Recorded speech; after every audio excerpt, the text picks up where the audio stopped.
Hello and welcome to another edition of Conversations of the Heart. As always, it is your boy Tito. We have a very special guest in the building today, Dr. Shafer, who is a musician turned neurologist. She is also a Shetty Certified life coach, author, and publisher, and the host of the inspirational growth, health, and healing focused podcast called Talks with Dr. Shafer. Dr. Shafer is passionate about helping other people to reclaim their stories and build their most beautiful future. Dr. Shafer also produces a podcast called What's Up, Young Authors to help encourage young authors to write, publish, and promote their work. And she also started a children's literature focused publishing company called Little House of Dreams Publishing. Dr. Shafer believes it is never too early to show young people how important their voice truly is and the power they possess to create a better world. To help people suffering from domestic abuse, Dr. Shafer has created an online community called We Don't Tell Our Stories, and also has an upcoming book entitled the same, right? And with this is to really help to reclaim, and recovery through process, through community. That's really important, and that's something that is really near and dear to my heart. Okay. Dr. Shafer really can't wait to share her message of growth and healing to reclaim uh, people's stories, right? And to live a healthy life and a purpose-driven life through challenges. Okay. And that's really super important. So, Dr. Shafer, welcome to the show. Thank you for doing the show. Really appreciate you. Thank you so much for having me and for that amazing introduction. I appreciate how difficult it is to tackle all of that. I'm living it every day, so I know. And I appreciate your willingness to share it all because it's all important. We all have a vision for Okay. what we're trying to do for this world, Yes, and every piece matters to move us towards our goals and the future we want to help create. absolutely. Absolutely. One, I want to say thank you for doing this show. Because I put a post out and I said, hey, listen, I want to do this particular series on postpartum depression, and you raised your hand, and a lot of people responded to that post. And I'm doing a five-part series, and you are a part of this. So thank you so much and being willing to be vulnerable, bring your expertise here and share with us everything postpartum and other things that we will get into. Um, but for the people who do not know you, and I know I gave an incredible intro for you, right? Because you are a jack of all trades here, and I'm so happy to have you. But for the people who don't know you, right, outside of the accolades, who is Dr. Shafer? Well, thank you for that question. Because we aren't our titles, right? Mm, mhm, mhm, That's what we spend the first, I think most of us, many of us, spend the first half of our life really unsure of who we are or not mhm. even looking into that. And instead, we're just chasing titles and accolades and affirmations of that we're enough, that we deserve to be a part of this world. And the thing is, once you're at a place in your career and your life, and I think that's why this midlife crisis, which I think is misnamed, but that's why it's such a common experience, you get to a point in your life where you recognize that you aren't all of those things that you worked so hard and spent all of your valuable time and energy and resources achieving, that maybe you're something completely different and you have to decide, what do I want to do with this information, right? Do I burn the house down? Do I relocate? Do I build a new addition on the house that is my life? What do I do with this information when I feel that feeling that things aren't right? And so, a big part of who I am as a person and the reason why I do all of the things I do in community building and in empowerment in that space through the publishing, through the creation of Talks with Dr. Shafer, et cetera, is because I had that reckoning in my life and it was really life changing. I had to do a lot of things that were at times frightening and took a lot of my energy and time and resources, and they were just scary. But I had to decide, am I going to lean into this or am I going to sit in this space that I don't fit in? and eventually disappear as a person. And so I really decided, for me, in the health space and the wellness space, the story I want to tell, the story I want to share is one of reclaiming your story so that you can lean into your purpose. I love that. I love that. And when I first read your bio and had a conversation on other cases, the what from musician to neuro. Mm. Wow. Um, Now that's a beautiful thing for me, right? I love that because you can do both, right? But what shifted you to neurology? I think about this a lot when we're out here having these conversations. And sometimes it could be this beautiful story of, oh, well, I realized how the brain is so beautiful and creative and music so beautiful and creative, right? That would be such a great story. That's really not my story. My story was that I'd worked really hard in the music industry for a really long time. I'd been training in music since I was 5. I'd been a professional musician since I was 14. And I was at NYU. I was accepted to the School of Music Business. Like, I was doing all the things Wow. that I Wow. needed to do. And then I met someone. And because I was at a place in my personal development where I really hadn't even entered into my personal development.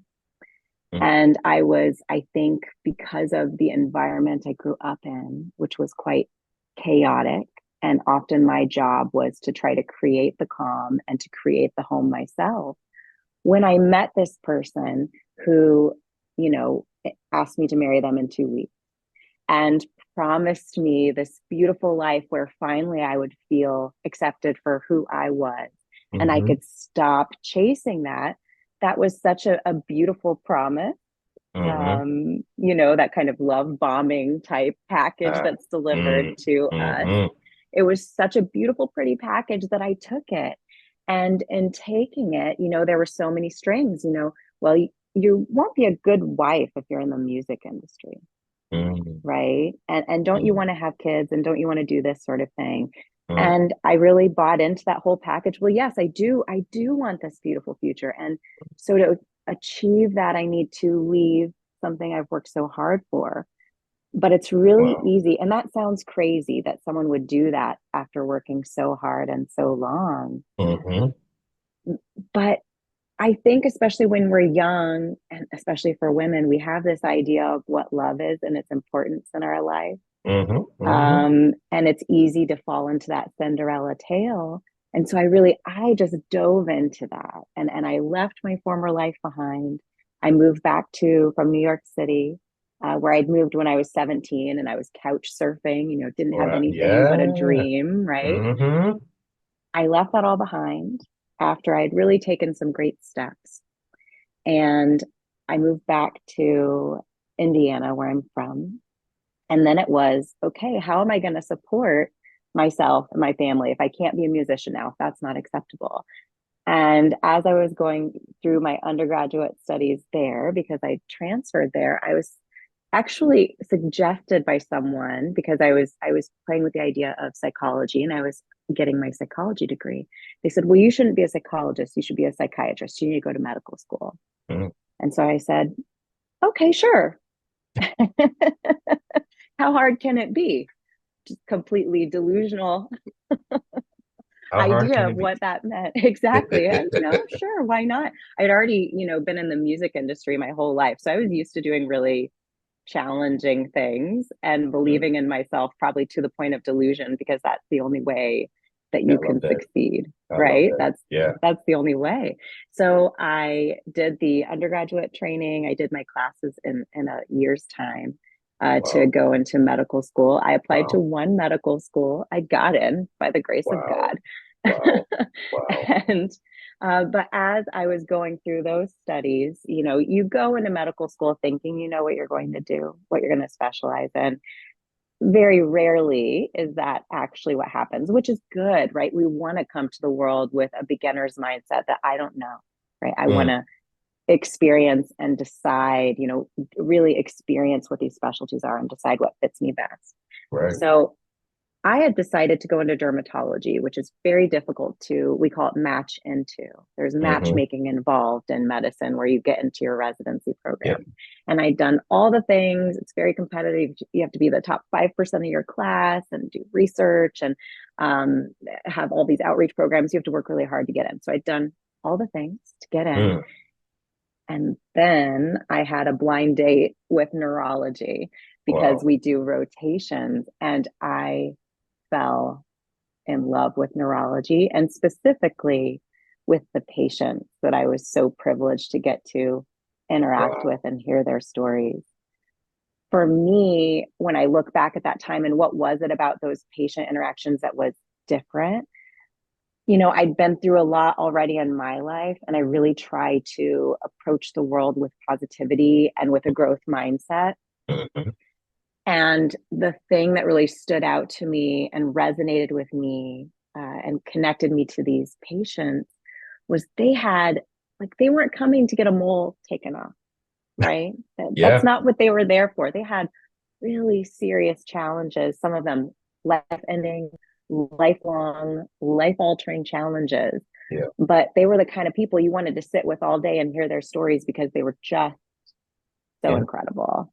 Wow. And so I decided to go into neurology because I just was awestruck by the connection that I had with the patients. And I think when Hmm. you feel that, like, okay, this is my place. Wow. And I love that. I've had to talk to some neurologists and myself and just, with family things and stuff like that. So like that's why I was like, oh, neurology, like I understand. So when you saw the post that I put out there in the series I was doing, why did you raise your hand for this particular subject matter? What drew you to Well, one thing, it's really important. it? Hmm. And I also really appreciate that there's a gentleman out there that's wanting to shine light on this conversation because I think that opens the conversation up to a new audience, right? Which is Yeah. really important too. And I, like other women, have experienced postpartum difficulties Hmm. myself Hmm. that were made even harder to face because your body's changing, your Hmm. hormones are changing, Hmm. your life is changing, and you've got this little human being or several little human beings that are reliant on you.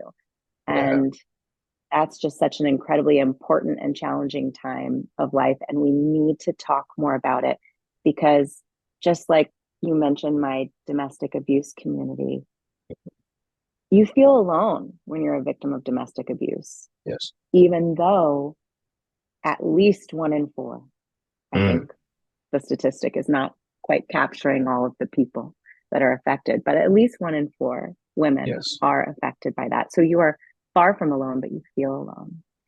And it's a similar experience with postpartum depression and Yes. just the general experience or birth trauma, right? Mm. Mm. We don't talk about the traumatic experience it is to give birth. And Mhm. we kind of, I don't love using these terms, but I think they're maybe sometimes a good starting point. We kind of like gaslight women about Mm. the true experience of birth Yes. Yes. by being like, oh, well, how was it? And we let them maybe say one little thing was negative, and then we are so quick to say, but you have a healthy baby. You're Yep. so lucky. You're Yep. so lucky. And that is so true, but it doesn't negate the fact that this woman and maybe her Hmm. partner too, if they were present for it, have just gone through a really challenging experience that we don't really culturally, socially allow them to really claim. And it's really hard to move on from an experience like Hmm. that when you're not Hmm. given that space and opportunity to really say, this happened. Yeah. And I think when people go through things and people go through an array of things, right? They don't know what to say. Mm, And no. the one thing they always look to positivity, right? Which is I believe in positivity, power of positivity. I believe all of it. But sometimes you have to listen to where people are at before Mm, you just jump to, oh yeah, but you're okay, but you're alive. Oh, they're in a better place. Right, right. It's it's canceling out your true feelings surrounding this. Somebody passes away. Oh, but they're in a better place. It's like that. I understand, but that doesn't negate how I feel, right? Oh, you have somebody in the hospital. Oh, but but hey, they're still alive. And it's like, I get, I get it, right? We get it, but that doesn't cancel how I feel about this particular situation, right? Mm-hmm. And I think sometimes us as humans, we try to be very positive, and sometimes I think it's more so, oh, I don't know what to say. Where sometimes, you know what, we might just need you to listen. I don't need you to say, right? Yes. Um, so I completely understand what you're saying, and that's why we're doing this series, and that's what we're going to dive into. So if you can walk us through your process, right? With okay, you know what, I'm pregnant, everything's great, right? But what was your process with postpartum and the difficulties that ensued? So I almost died having my second child. I almost hemorrhaged to death Oh, during the wow, C-section. wow. And I was also in a home environment then. I returned home. I didn't get really what was a necessary transfusion afterwards because I'd almost died. Mm, A nurse asked me if I wanted a transfusion. She said, okay, your hemoglobin was 13 point something. Now it's 6. If it was 5.9, I wouldn't ask you, right? I would just tell you, hey, the doctor says to do this. But you're at 6. You've mhm. lost over half of the hemoglobin of your oxygen carrying capacity of your blood in minutes and moments. Wow. Um, and so, but here I am again in that postpartum stage where I Mm, literally almost just died, mm, right? mm, I was given medications during the surgery, right? So I'm mm, in no situation to make a decision like that. mm. And I was asked, and because I'd actually been told by my then significant other that I'd been transfused, I'd been given blood during the operation, I thought, okay, well, I don't want to, like, I'm responsible for this little human. I don't want to risk a transfusion reaction. This was my scientific brain still managing to function under this Yeah. circumstance. And I was like, okay, well, I already got blood. No longer bleeding. I don't want to risk a transfusion reaction. No, I don't. I'm okay. I'm okay. I don't want to bother anyone to give me Right. this Mm, this mm, therapy. And I wasn't going to die from having my hemoglobin more than halved. I was going to survive, but my recovery process post-op, because again, what does our blood do? It carries oxygen mhm. to us. It carries nutrients to us. And I'd lost over half of it. So here I Wow. am. I just had a traumatic surgery. I need to go home. I need to make sustenance for my child because I was breastfeeding my child. Yes. I needed to work. I needed to care for my other child, and also care for other family members because that was kind of the dynamic in our multi generational home at that time. Mhm. And I really, unfortunately, started off that process from a very weakened state, more so than was necessary because they asked me, and here I am, someone who's a people pleaser, Mm. someone who, despite being a doctor, oh my goodness, I'm the worst patient. And I think most doctors are absolutely the worst patient because Mm. we respect doctors' time so much. We respect how hard they're working and we Mhm. don't want to be the squeaky wheel. And I think for many of us, we kind of come in and we're like, hi, I'm so sorry. I'm so sorry I'm taking up your time.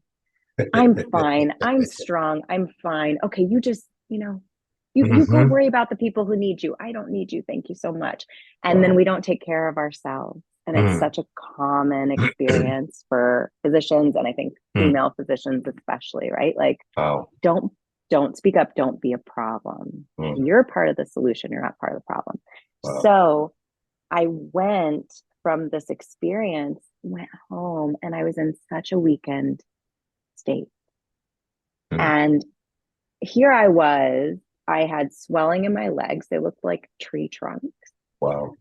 I'm home taking care of the baby. I do not have the same coloring to my face that I do now because of the blood loss. Wow. And a few people ask the story. Often, another interesting experience I think will resonate with many families is when you have your first child, people are interested in the story. When you have your second child, it's old hat, they don't Mhm. want to hear the story. So here you are, you've gone through another traumatic experience. And maybe it's even worse for you. Maybe your first birth experience was great and that's what you expected, right? Mhm. And then you failed. I'm doing air quotes here for people who are just listening. You Yep. failed at your second birth. There's so many reasons why emotionally this can be a hard topic to tackle and to discuss with your loved ones. And when you do discuss it, just like you and I were discussing before, Mhm. it's, oh, well, the baby's here. Well, you're fine. Even if you're literally standing in front of someone or sitting and you've got this baby attached to you and your legs look like tree trunks and you look like you're a step away from death, Mhm. even in that circumstance, because I think it's a performance anxiety driven Ooh. response that they do feel like the listener feels like they need to give something. They need to give that positivity. They need to somehow turn this train around. When, Mm. like you said, no, like I just need someone to listen to me. Mhm. And that's the thing, the part of the experience that is really lacking and re traumatizing for so many women. And if you are also a victim of domestic abuse or domestic violence, and you're just talking about something as universal as childbirth, Mm. and you recognize no one wants to hear your sad story. Wow. How does that set you up in the future for when, let's say it's your first child, because this is often when domestic violence or abuse worsens, Mm. when behavior changes, when your dynamic in your relationship changes, because your significant other is no longer receiving your undivided attention Mm. because they can't. And that Mm. dynamic changes and things start happening. Are you going to feel you can reach out to people and share that after you've been systematically made to feel that, your emotions, your experience doesn't matter? Wow. Wow. That's a lot. Especially when you add the domestic violence piece to it. So from what I'm gathering, at just my knowledge of postpartum, because the one thing I like to do personally is right seek knowledge about things, right? And one of the reasons why I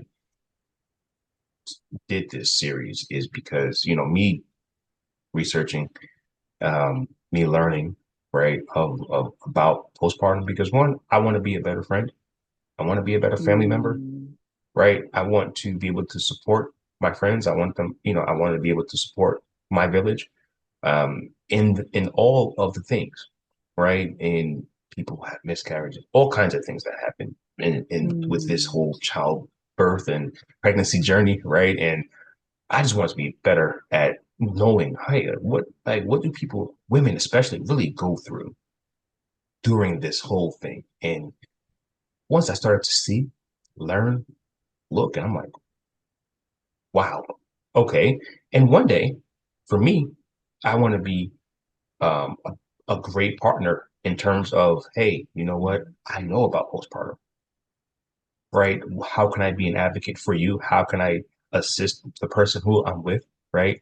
In this journey, if they go through this, right? And everybody's journey looks very different. And mm-hmm, so I said, I really want to learn more about this particular topic, right? And once I started to learn, I said, "Oh my goodness!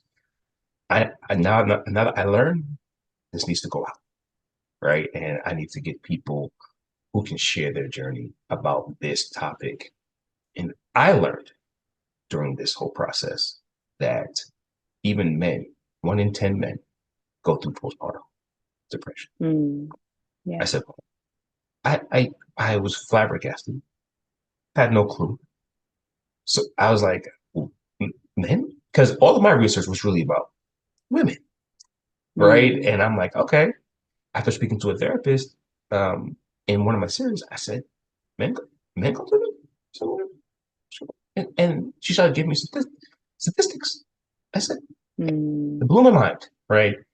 And sometimes you don't even know that it's postpartum. Sometimes women don't know it's postpartum. Sometimes men don't know it's postpartum. And then you're operating like this, right? right. And now when you add domestic violence on top of that, it is beyond what I could even fathom mentally of what that looks like for the woman that's going through. Um, so as you're journeying on through this process, what were some of the things or tools that helped you get through? I mean, like you said, you almost died, right? I mean, that's a lot, and that's a lot of trauma in and of itself, right? What were some of the tools that have brought you through that process to get you on the other side? I think number one, and this is hard to start with, and this is it's not sexy and it may not be reassuring, but it's true.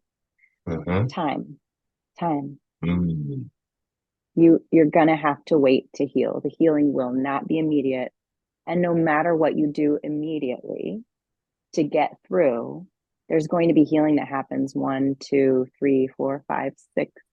There's going to be years of healing for any big life event. And that Yeah. definitely includes having a child and going through a traumatic or even just a completely normal birth experience, because there's trauma to the body no matter what. There's huge hormonal shifts, there's huge Mm. dynamic shifts, and even just how you walk, how you sleep.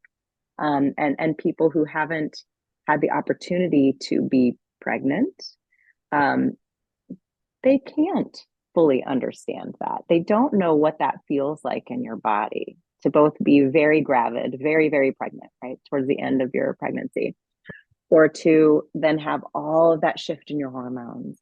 And it really comes down to making sure. I think the thing you can do to try to put yourself in the best position is to have a network that is supportive for you.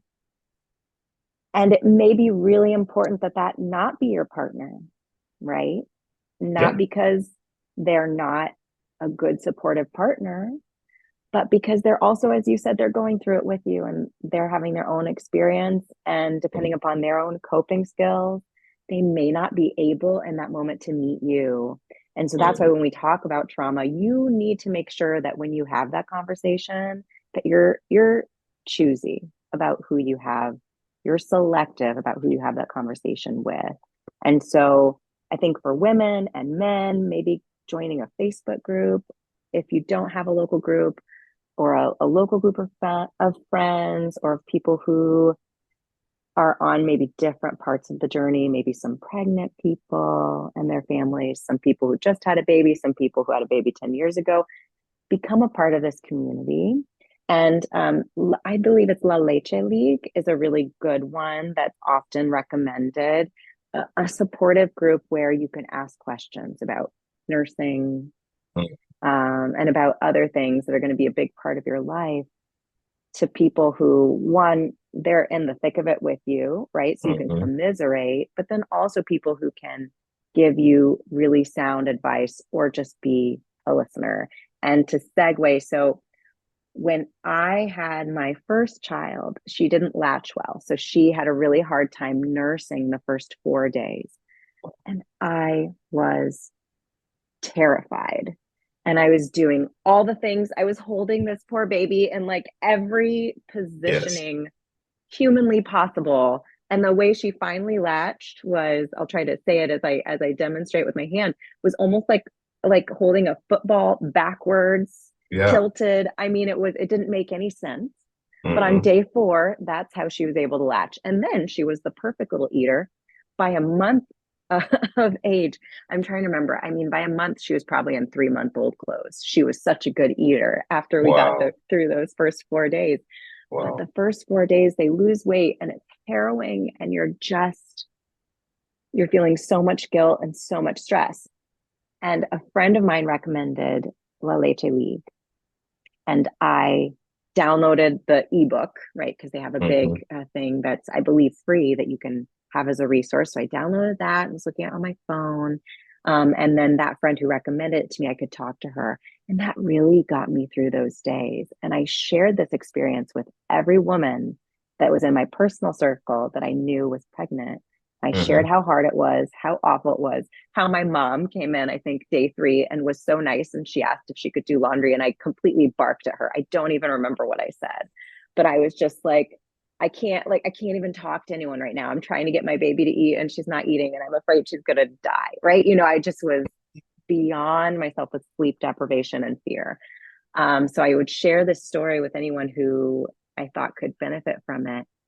And a very dear friend of mine called me crying day 3 after she'd had her daughter. And she said, I'm so glad you told me what you'd experienced because I think that's the only thing. It brings tears to my eyes now. She's like, that's the only Hmm. thing that's getting me through what I'm experiencing right now is to know that it's not me, that this is a shared experience and we will get through it. I just Wow. have to keep trying and keep showing up and try to hold on to my sanity. So, storytelling and being vulnerable and providing that community is, I think, the best way you can prepare yourself and the people you love for this experience. Wow. Wow. The village is very important, right? Mm. Um, I, I always say this, and people who watch the show, I think I'm like, oh, here he goes again. I always say it takes a village, they say, of course, to raise a child. But for me, Mm. I always say it takes a village to get through life. And Mm. the village, as adults, I mean, there's so much that we go through, right? I mean, there's so many people right now. The job market is bad. People getting laid off, right? People going through a lot of just different things in life, and sometimes postpartum, it takes a village, right, to really get through. And speaking also to new moms and moms, over the last few years, the one thing that they tell me is sometimes what used to be, oh, I have my mom to help me and they have that. But what they're also realizing is my mom doesn't understand what I'm going through at this point, right? Mm. Like I have my, like the old guard, right? Where it's just like I have them, but their experiences are night and day from my experiences, and they don't know what I'm going through, or they didn't go through that. And it's very different. Mm. The way schools are, the way daycare is, the way things are, Mm. right? We're working, we have to work, we have to, pay. And so what they were telling me was, look, it's very imperative we join mom groups with people who are more so around our age groups, right? Mm. With people who understand our new experiences, right? We appreciate, the advice from, of course, our elders, and so not saying that's a problem, Sure. but it's also like, hey, we need support from peers who are going through some of the things that we're going through in life to navigate those things. Raising kids now is so different from raising kids in the 70s, the 60s, the 70s, the 80s, whatever the case is. It's night and day, and we need people who understand us. I'm like, wow, right? Like that's powerful for me to hear because it's like, oh, like times have drastically changed, right? To where like your mom could tell you how to parent. Oh, we'll do this, we'll do that. And all you got to do is this. And it's like, yeah, wait, that doesn't work. Yeah. Hold on. That doesn't work, right? Wait a minute, right? And I think sometimes what I'm seeing is like, okay, we need a village. We need community because I don't know what's going on with my child. I don't have you had this? Mm. And they're asking difficult questions, and but they're finding community, like you said, Facebook groups and mom communities and things like that, to where it's like, wow, like you get me. The village is here. And it may not be your spouse, like you said, but other people who have had like journeys as you're going through and you think you're by yourself. I'm alone in this. My mom's here. My husband's here or boyfriend, whatever it is. They're here. but I'm alone. I feel alone, right? I may have some support for, babysitting but I still feel like I'm by myself during this whole process because nobody understands what I'm going through at this point. And Mm. that's why you're so right when it comes to community, a village, getting around people who have gone through what you've gone through or still going through what you're going through and say, hey, listen, I went through this 6 months ago. Let me give you a resource. Yes. That's so different from, hey, listen, I went through this in the 70s. Well, let me tell you, right? Let me tell you how it's done. Let me And that's show you different than let me give you a the resource. resource, right? And it's like, but I'm not you. And this Mm-hmm. isn't back in the day. And I still have to get up at 6 o'clock to go to work.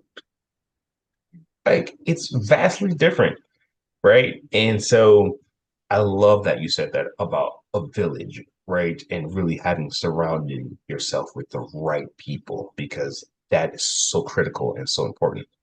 Um, so I want you to talk to, I think you're gonna have something incredible to say about this. Talk to the men, right? Mm. Because I think there's a lot of disconnect, right, with postpartum, with childbirth, with things, right? And to be fair, I think a lot of people don't know what's going on. Like I said, some women Mm. don't know that they have postpartum. Some men don't know that. And so if people don't know what's going on, it's just they're looking at it from a lens of grief, of I'm grieving the woman that I used to have. Mm. I don't like I want my wife back. I want the woman that I used to know. I want the woman that I married, or I want the girlfriend that I met. I want her back. Maybe she doesn't love me. Mm. Maybe I'm not enough. Maybe it's she just wants the baby and doesn't want me. Mm. And the woman is like, Yeah. I, why doesn't he see me? Mm. Why doesn't he see what I'm going through? Why is he like this? How come he gets to go out to the bar and hang out with his friends Mm. while I'm still here with the baby? And I don't you think I want to go out with my girlfriends? Right? Mm. Resentment creeps in, I think, a lot on both ends, right? And the woman's like, I carried this baby for 9 months, and he should just understand and don't touch me, and right. And all the man is seeing is rejection. I'm being rejected by the woman that I love, and that's a hurtful thing from that Mm. mindset. And then the woman's like, well, why can't he just be mature enough to understand that he needs to that I'm going through, and nobody knows. Nobody's Mm. talking, one probably communicating with these things. They should just know. She should just know, right? Why is she doing this? He should just know. I went just through this for 9 months and he's selfish. He's like, Mm. well, for 8 months, after post birth, I've been here. I've been trying. I've been trying. She doesn't appreciate Yeah. me, right? Yeah. Lots of mixed signals, miscommunication that can breed resentment, right? So, from a woman's perspective, can you talk to the men and say, hey, look, women need this from you. Mm. Yeah. I think in general, all humans need these things. Mm-hmm. That being said, when we're in these really sticky, challenging life moments, sometimes our resources are so spent that it's easy to go into those places, as you said, of resentment and of making assumptions because we are hoping someone will read our mind, right? We're saying, well, they're my partner, they should just know, Yep. but they never can. And so we have to communicate, but we also have to feel safe to communicate. And that's where we come back to I don't need advice. I don't need to be told everything's great and I need to look on the bright side. Just need you to hear me. Like I need to have a connection with my partner or my support system, whatever that looks like for you, Yes. where I can say, today was a blanky kind of day, Mm, and I am just done with it. mm, And for that to just land, no one to give you advice, no mm, one to give you false platitudes, mm, and just be like, man, I'm here with you in this moment. Because when you provide that space, that didn't take that long to say this has been a really crappy day. That's pretty fast, right? It doesn't mm-hmm. take a big long philosophical discussion or an argument. Yeah. Once that's aired out, it literally feels, you can feel the release in your body. Yep. And when the person standing beside you just lets it be there and doesn't try to fix it or clean it up, just lets it take up space for half a second, then you Mm, can move on from it. And you just feel like, okay, I released that. And now I can choose how I want to move forward. And we will often then make the choice to move forward in a more positive way because mm, we were able to truly process and let go of that negativity. So mm, if we could, as humans, as partners, as friends, in those challenging moments during the postpartum period, just allow that to happen, mm. right?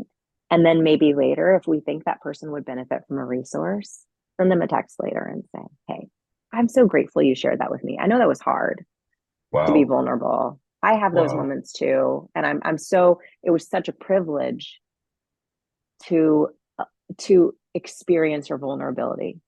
Wow. Here's La Leche Leak, right? Here's a resource that helped me.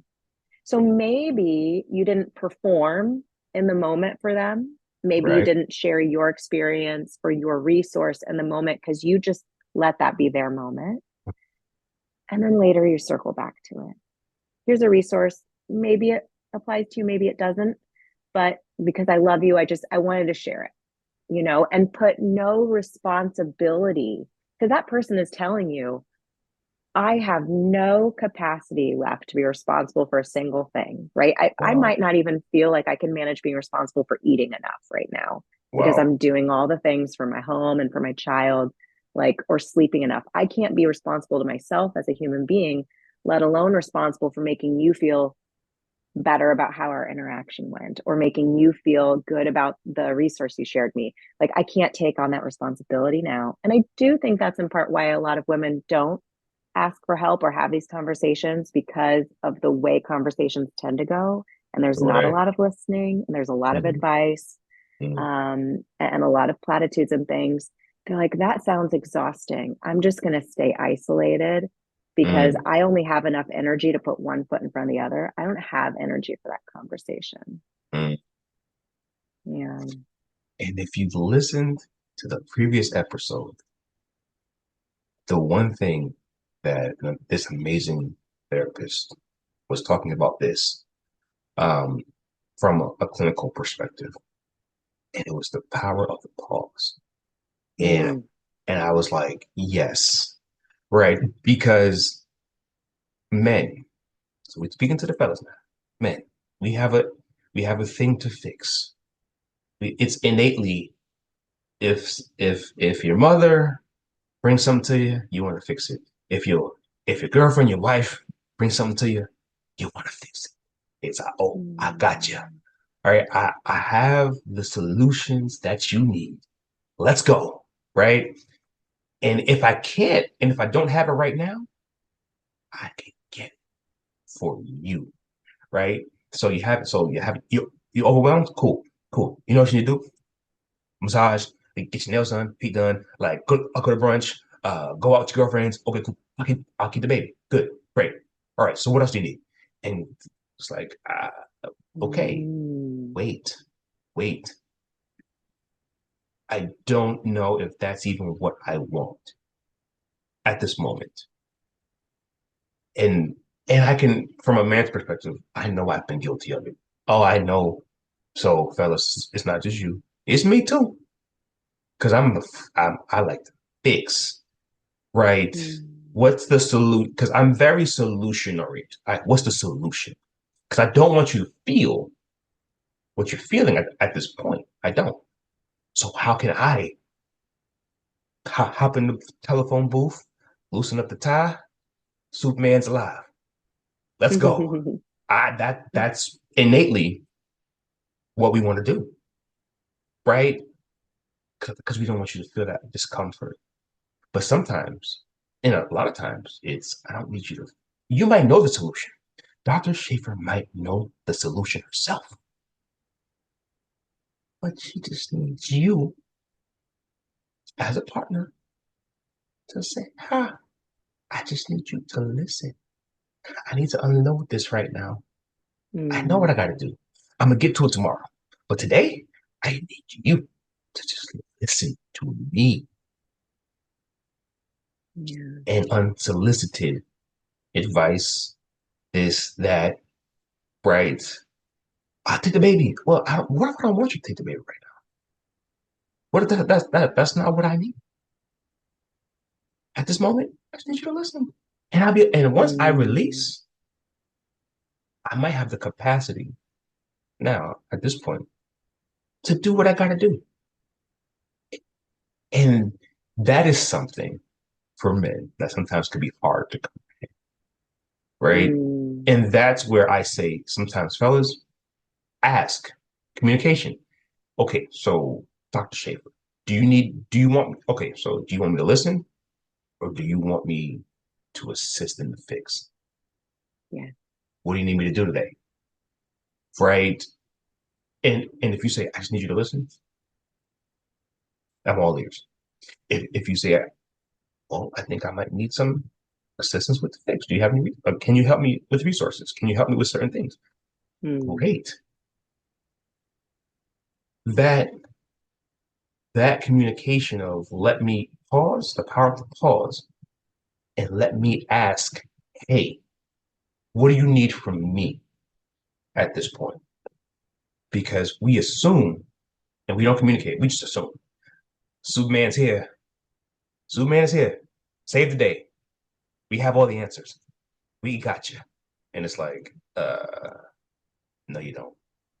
Mm. Right. And then it's like, well, now it turns into, well, I just gave you so many resources. I offered to do this and that. I told you that you can go out Mm. to massage and nails and do the things with your girlfriends. And she doesn't appreciate me trying. Mm. Wow. That sucks. Now you've internalized it as bad, but it's like, but that's not even what she. So now we have more problems because now I think that you don't appreciate what I just tried to do, right? Because there's this thing of, well, men don't help, well, men don't do this. So now if you have a helper, Mm. I'm helping, and you don't even appreciate when I help. Yeah. I But think, Dr. yeah, in a Schaefer's, healthy, yeah, yeah, but Dr. Schaefer's like, that's not what I needed. right. I I love think that. we're more successful in our connections with people that we love, that we know we're safe with, right? We know we Mm-hmm. have that deep connection with our partner Yes. if we operate under the assumption that everyone's doing their best every morning and really just accept that at face value. Mm-hmm. And when you accept that, then you may need to make changes in your life. There may be seasons of your life or the entirety moving forward where you have to make a decision that someone can't be a part of your life or they can be a part of your life only in certain ways Wow. because they're doing their best, right? You've voiced what you need from them. Mm-hmm. Mm-hmm. You've experienced certain things in your relationship with them.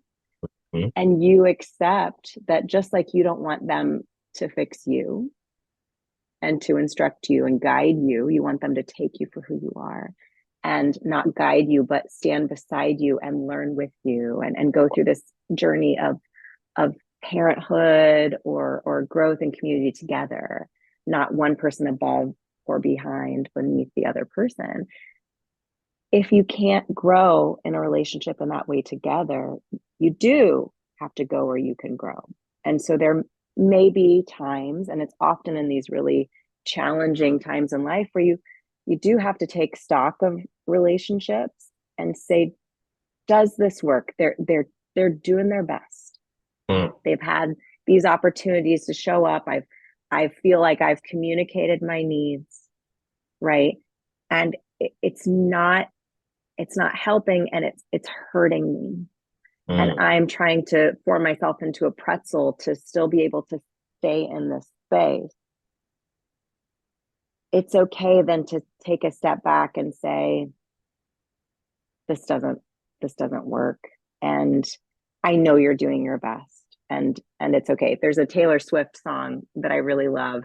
That's not on any of her albums. I don't think. It's just a release that she had, and it's called You're Losing Me. And one of the first lines of the songs is, you say you don't understand, and I say, I know you don't. And it's such a beautiful expression.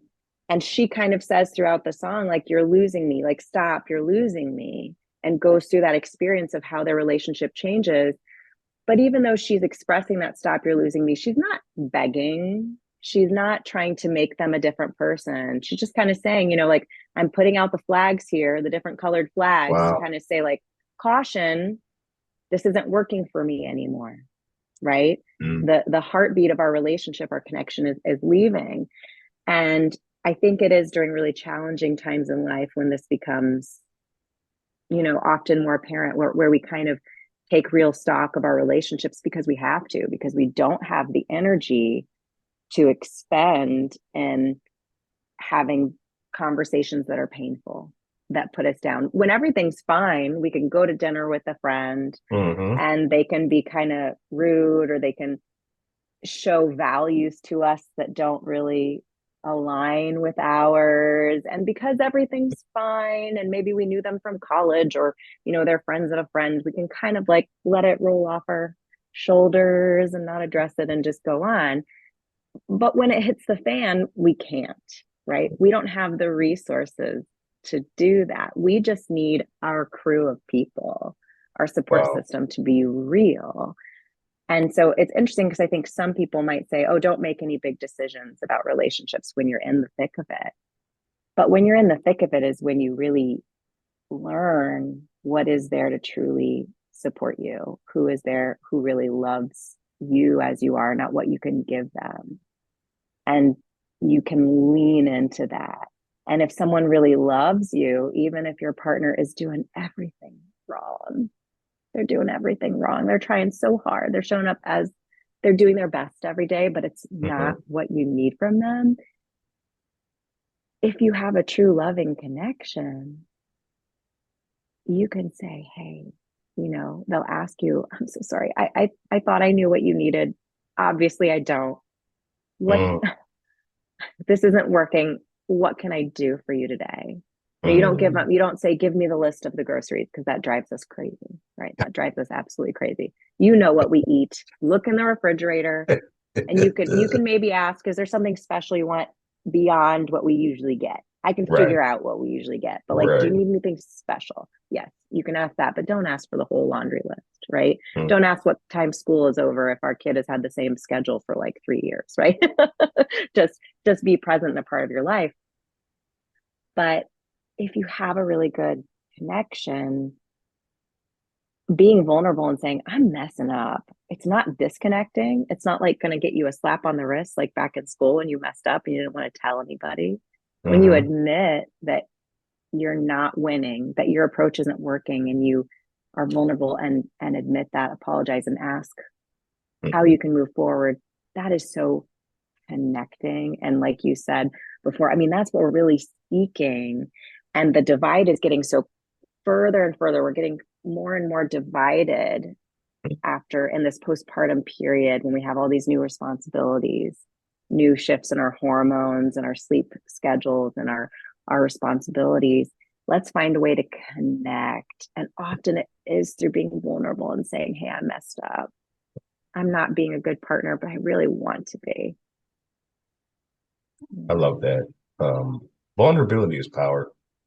Mm, Vulnerability is maturity, right? And as much as sometimes it's uncomfortable to be vulnerable, um, it's necessary if you really want to be in a true, sure, successful relationship, right? And I love that. Just about what you said, just that ability to communicate openly and honestly, because some people can't meet you where you're at. They have no clue, right? And sometimes I feel, could be wrong, but I feel our expectations sometimes of others, right? It, it's very high, right? Mm, And as friendships, platonic or not, right? We have this expectation, right? And I understand it to a point. And we also base things off what this is what I would do. I would do this for this person, right? But sometimes we're not all created equal. We're not the same.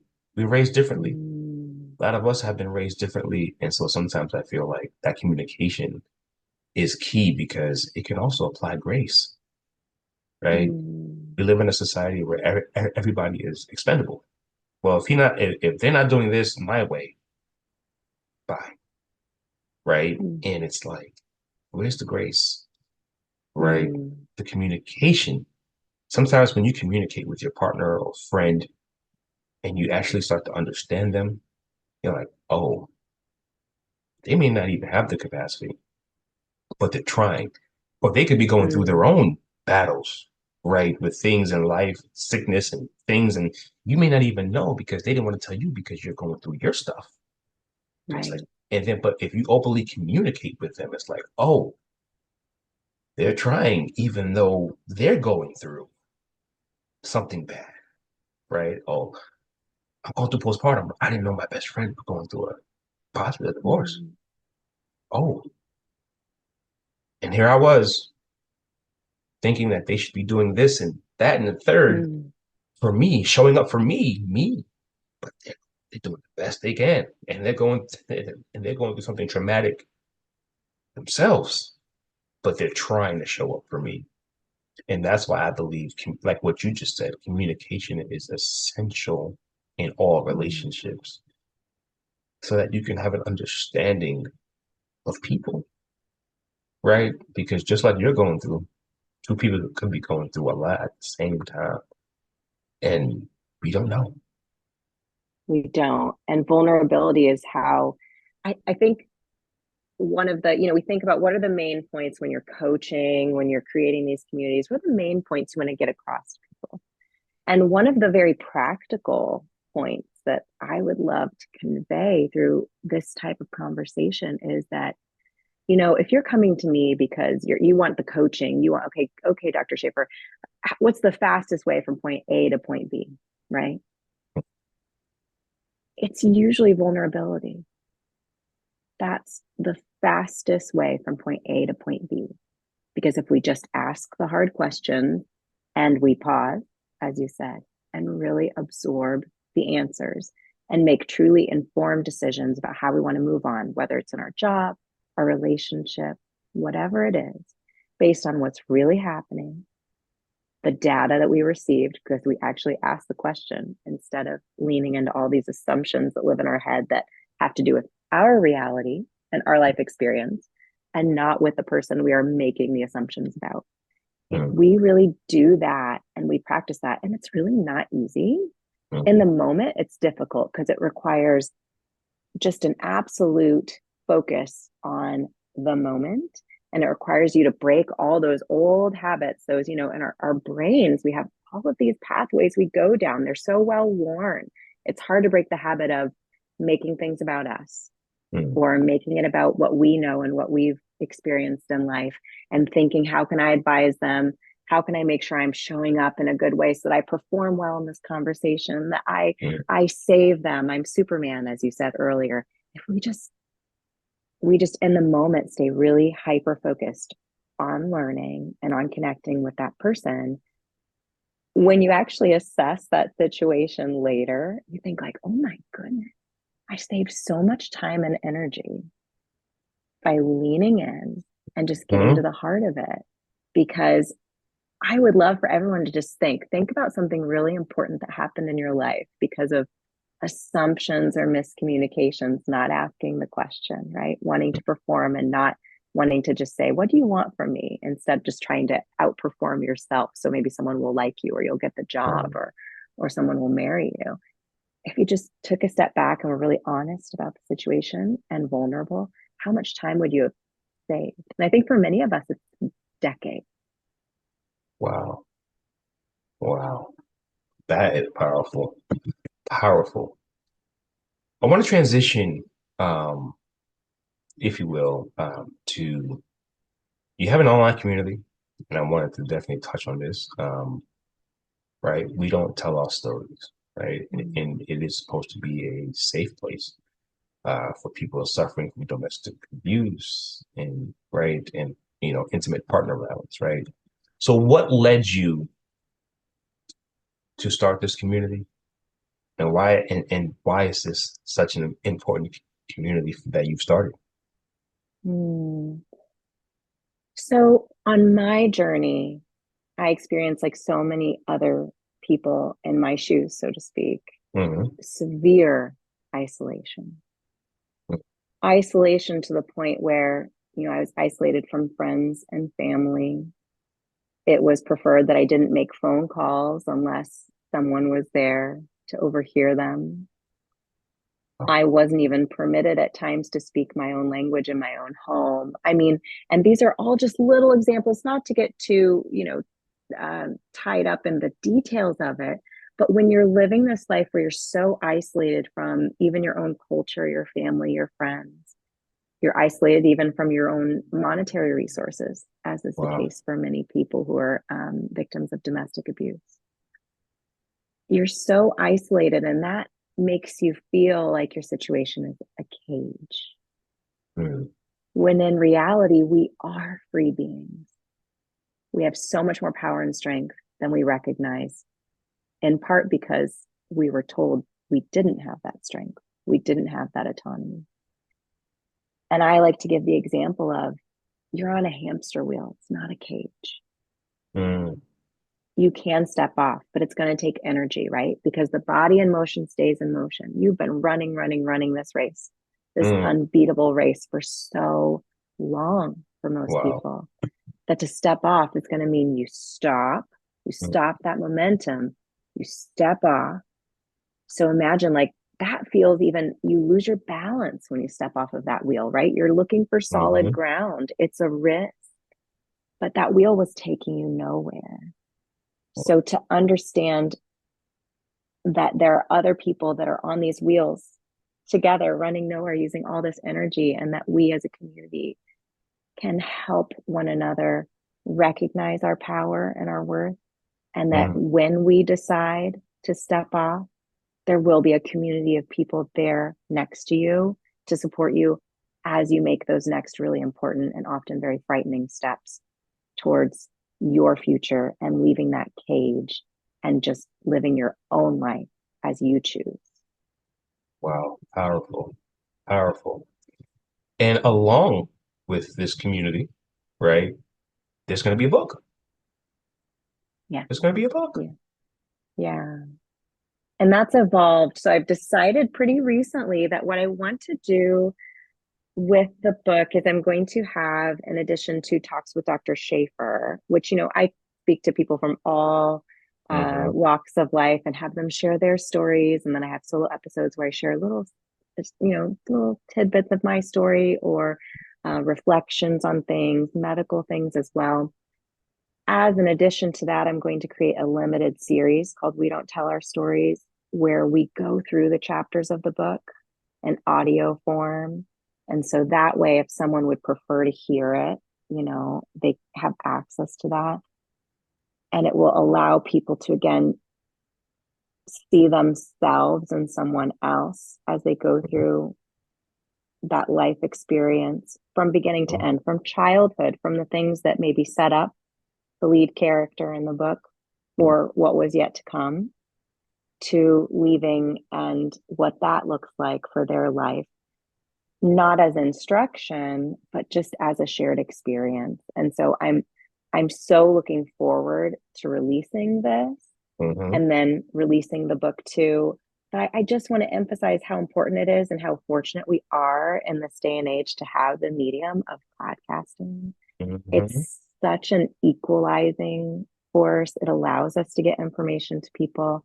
And in the domestic abuse sector, people from all walks of life are experiencing this, Yes, right? ma'am. And often there's a degree of control over what they consume, what they have access to, that for someone who's not been in that position may be hard to even fathom. And so maybe they can't get the book, right? Maybe they're what they check out from the library is being monitored, or their Amazon cart, or their Kindle, right? Maybe their Wow. spouse is going to say, hey, I noticed you watched this Netflix movie about abuse. And I noticed you paused on minute 23. Tell Wow. me why that is. What are you doing there? This Mm, happened. This wow. happened. And so I think it's so important to get this information out in as Hmm. many formats as possible so that it's more likely to, one, reach the audience that you're hoping to positively affect, Hmm. and two, that it's available to them in a way that is safe for them to experience and isn't going to put them at risk if they're still in an unsafe circumstance with regards to domestic abuse or violence. Wow.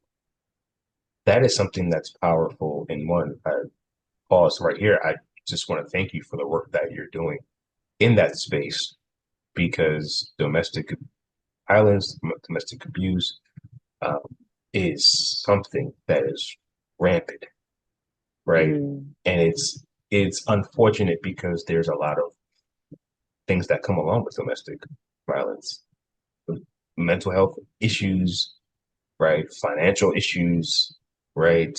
Um, Physical abuse, right? And sometimes domestic violence isn't just physical. I mean, it's it could be psychological. I mean, it's a lot going on, right, with domestic violence. And so with you doing the work that you're doing, I know that you're saving lives.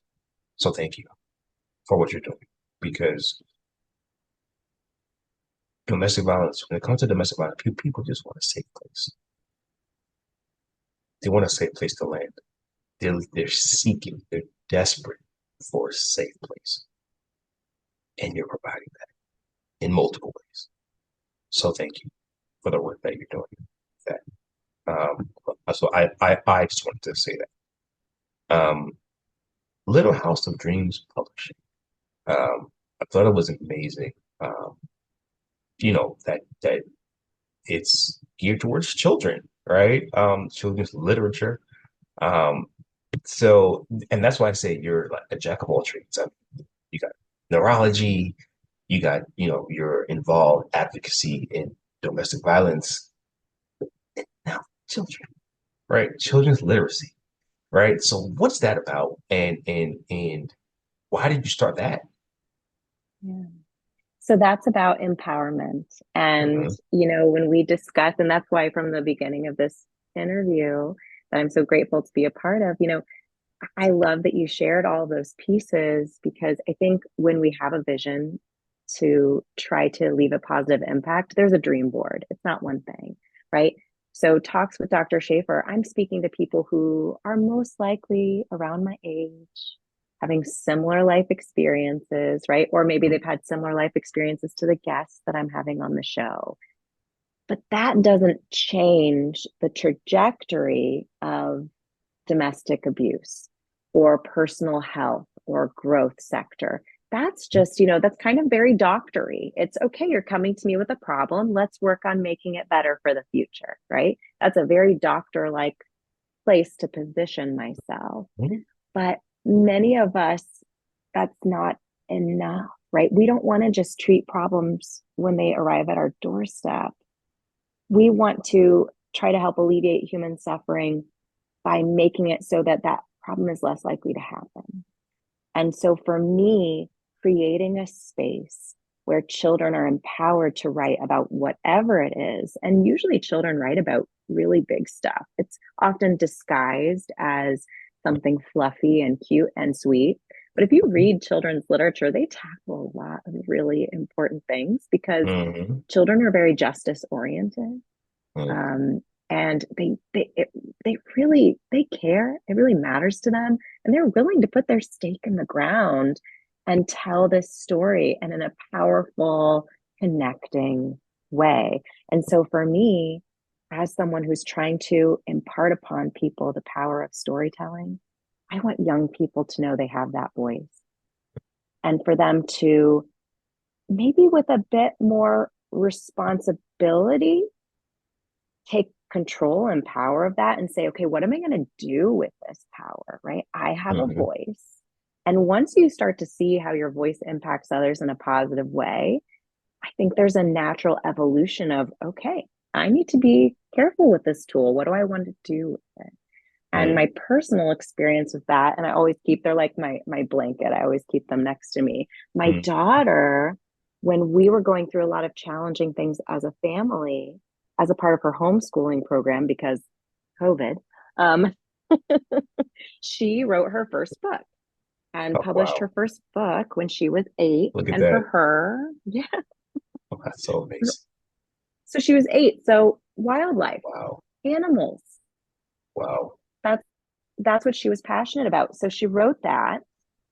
And then she wrote her second book, Foxtails 2. And so Mm. that's that. So that came out when she was 9. So that's her on Mm. the back cover. Mm. And as this experience with her evolved and she was having opportunities to go on TV as a little kid, right? Hmm. As a 10-year-old, she had this amazing 5-minute interview on the local television It's station amazing. where they sat down and they spoke to her about her books, her advocacy, her philanthropic efforts that she is coordinating. She started a podcast to encourage other young authors. Wow. So they're talking about this with her. And the thing she always brings up in her interviews from her perspective as a young person is how much power she never realized she had. Mm. As a child, things happen to you, right? You don't often have the opportunity to really take control and responsibility of your future and of your actions, even in a day to day sense. And so she recognized how much power she had and took Wow. so much ownership and responsibility of that. And so that developed into one making her own podcast where she has other, young authors and they're so sweet come on the Wow. podcast and Wow. talk about how they wrote their stories, how they published it, how they promote it. Different people are at different stages of this. Wow. And then her writing her third book, which it's a bit of a teaser because this hasn't come out yet, but this is Wolf Tales. Love it. Um, this hasn't come out yet. This is coming out November 12th. A So day her after my first book. birthday. There it Oh is. my goodness. Go Well, out I'm and gonna get this send book you for my one. birthday. Go out, ladies and gentlemen, get this book and say it's this is Terrence T. Till wanted me to go out and get this book for his birthday. Go out and get this book. I Yes. love it. And we're gonna Yes. send you a copy for your birthday too. Amelie's gonna sign it for you and write Oh, a birthday I message. would love that so much. Wow. But what evolved from this, so this is her wildlife focus series, and her efforts for that is she wants to raise money to use this as a platform to raise money to create a wildlife preserve for animals like the characters in her book. So that's her focus on this. Wow. And then she also started talking to our local humane society because she's really passionate about animal adoption and just animals in general.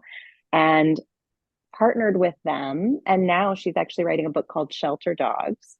Wow. And part of the proceeds are going to benefit the Humane Society. But the coolest thing that happened last week, and I'm just so floored by this, is she auctioned off the opportunity for people to name characters in her book. So they did two characters, and she raised in seconds for our local chapter of the Humane Society $9,000. Wow. Now imagine as a kid Whoa. how that makes you feel and how Wow. what that teaches you, all because you wrote a few books, right? I need to have her on my show. We need to have a conversation. This is amazing. But the apple doesn't She fall far from the tree, obviously. So That Well, which is thank you. a salute to you as a mom. You've done an amazing job. Thank you. I always say, like, I'm just trying to keep up with her because she is so amazing and so pure. And I love that a time capsule is being created for her and for others to see what happens when you take that energy and that focus on justice, that focus on making the world a better place that Hmm. these children have, and you show them that they can put those efforts towards something, right? That they Hmm. can create something really, really beautiful. They'll have a lasting impact. So that's really my journey with her, is what inspired me to start the publishing house, Hmm. and her experience of being a young author, that it went beyond, just kind of an egotistical, like, oh, I have a book. Oh, how cool is this? It was never about that for her. It was always, okay, this is a platform. How can I encourage others? How can I help others? And children are so responsible that it just made us want to offer this opportunity to other young authors. Wow. And I know I've talked a lot about this, but we're so passionate about it. Our long term goal, to kind of tie it into what I do in healthcare, the long term goal is to create a section of Little House of Dreams Publishing that's working with children who are authors. They want to publish their work. Maybe they don't have the monetary means to, or the avenue to do so, to connect them with illustrators who can bring their work to life. Let's say they don't draw, or to help them, assist them in creating their books, printing them, distributing them, so that if these children who have life ending or life limiting disorders, who are authors, have an avenue to, one, have that experience during their lifetime for themselves, to be more than their circumstances, but also, two, to have that legacy for their loved ones. So that's our long-term goal with Little House of Dreams Publishing. And I always want to say, if there's anyone who wants to partner with us on this journey and help that make that goal a reality, because obviously that takes a lot of work and community, right? We Yeah. talked about the importance of community to make Hmm. something like that happen. But we are so open to collaborations and things that can move us in that direction, because what I've seen with the young authors that I've had the opportunity to work with is what an incredible experience this is. And I want to gift this to as many people as possible. I love that. I love that. And you both are doing an amazing job. Um, so I mean, from the books, publishing, neuro, domestic violence, certified J Shetty life coach. Why life coaching, right? What has gotten you into that realm as well, right?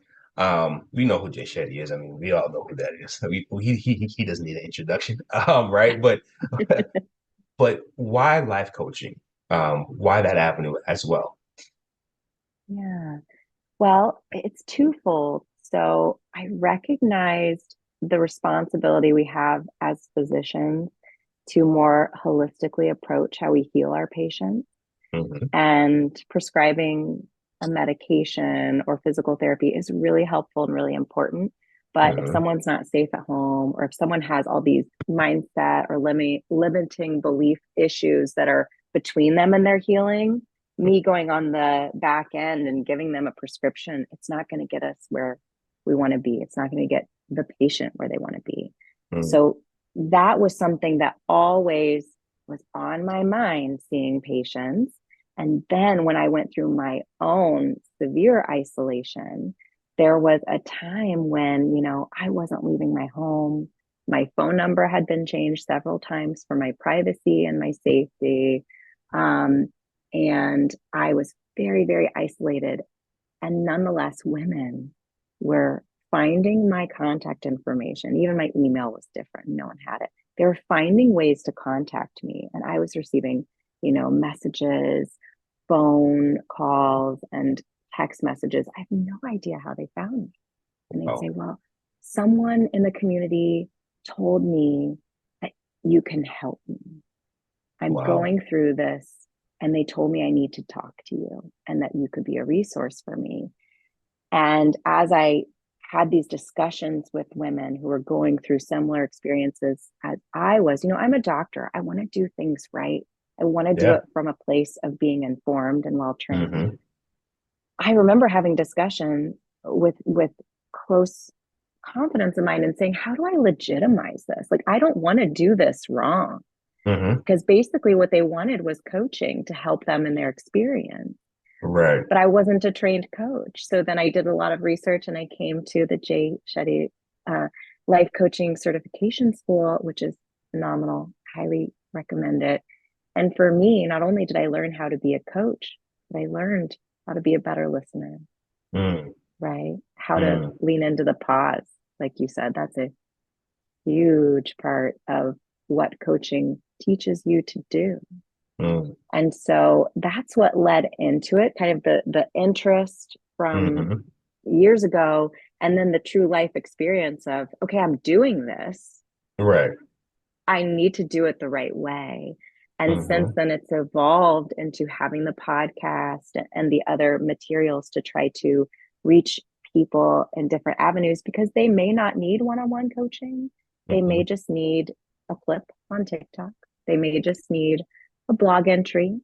They may Yep. just need to hear an episode once a week. And that's okay. Not everyone needs one on one coaching, but to create that space people know is there so that if they want one on one life coaching or if they want business coaching that helps bring a similar atmosphere into their business environment, because maybe their business isn't really operating in a cohesive and healthy way right now. And they think, you know what, I do want Dr. Shafer to come and help me with that. That's Hmm. available too. So I just tried through life coaching to create those safe spaces where we can learn together and get Yep. to the place where we do reclaim our stories and we do build that future. But we have to get that momentum to move forward. Yeah. Wow. Amazing. Um, and as we're headed towards wrapping this up, can I've had you talk to the fellas, um, Mm. but can you talk to the ladies, to the women, could be going through postpartum, could be going through Mm. domestic violence, could be going through just different trials and tribulations, um, as they're navigating this thing called life, right? The ebbs and flows, the deep waters of life. Can you just say an encouraging word for them as they're going through um, this time, right? And it could be lack of resources. I don't have enough resources. I don't know what's going to happen day to day, right? And like you said, they could be going through postpartum and domestic violence, right? And they could feel like life is hopeless and they're hanging on by a thread. Can you just give them something to encourage I think the interesting thing is the word that they need to lean into is the same word, and it's listen, but it's listen to yourself, them? listen to your body. When you get that pit in your stomach, we often experience it that way. Or when our heart rate changes, we start sweating, right? We know something feels wrong. Yes, we do. Listen to that. Listen to yourself. You have prehistoric parts of your nervous system that are there to bring to your awareness when something isn't safe for you. And that may not mean physical safety in this moment. That may mean just in general for you as an organism, as a human being, this situation doesn't work. And if you don't listen to that, what likely will happen is that signal is going to get louder and louder and louder. You're going to get sick. Mm. Nothing that you do is going to work because at the end of the day, your body is only concerned with you being safe. And if you aren't safe, it's going to keep sending you that signal over and over and over again. So trust yourself Mm. and listen Act upon it when you're ready, and just trust yourself. That's the most important thing you can do. I love it. Thank you for that. Um, I just want to take the time out to one to say thank you for all of the work that you're doing in the world. Um, as a neuro, it's needed. I think people have so many different ailments from brain aneurysms, strokes, just different things. Mm. Um, the work that you're doing is saving lives. To your domestic violence advocacy. Thank you, right? To your coaching, thank you, right? To what you're doing with children, thank you.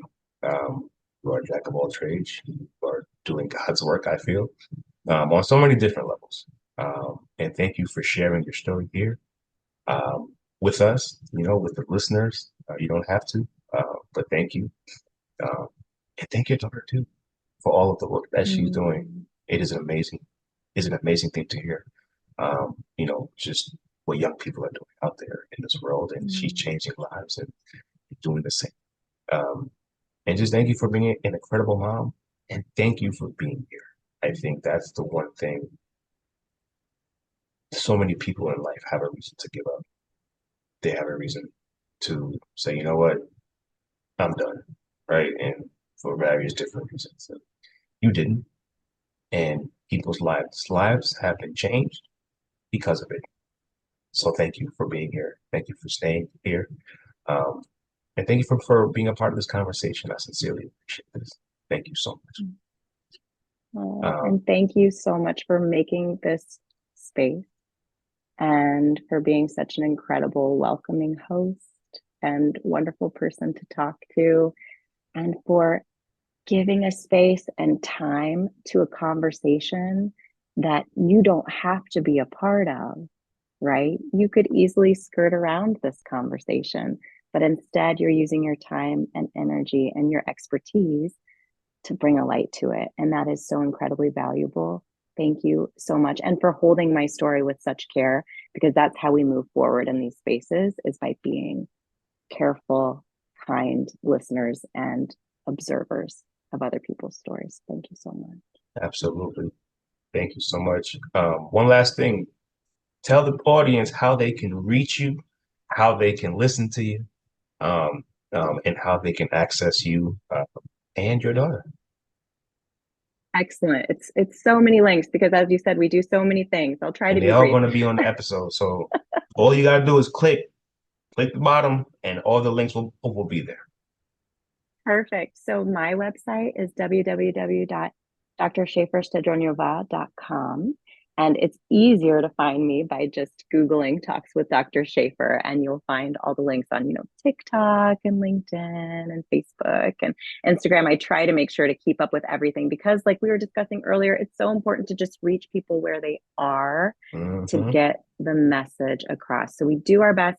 If the listeners say, you know what, well, I couldn't find you on this place and you're ignoring my community, reach out and tell me so I know what spaces need this message. And of course, there's www.wedon'ttellOurstories.com and the accompanying Facebook group where you can go on that. And we are actively building that community.